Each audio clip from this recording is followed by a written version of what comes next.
呢條可能就係長嗰條，點咧？唔知，冇所謂。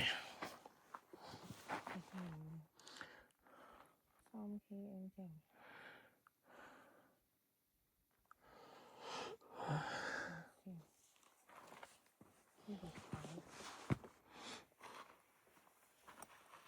佢話我望清楚先。佢跟個女仔行。因為路線都唔知係咪個女仔嗰條路線。做咩要？你中意女仔啊？係嘛？女仔好啱嘅。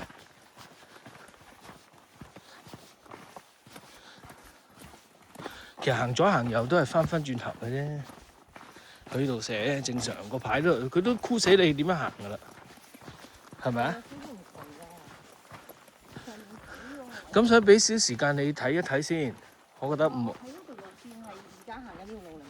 你睇嘅路線係咩嘅？咁 download 嗰條咯。嚇，係信得過嘅。我點知信唔信得過？我就咁上網 download 就係個名。咁你本身想跟邊個㗎？我本身想跟個女仔嗰個嘅。係。咁點解唔跟女仔咧？女仔嗰個冇 GPS 啊嘛。哦。得相啊嘛。咁呢個 GPS 係去翻終點係去得到成功嘅，咁跟呢個啦，唔會死就得㗎啦。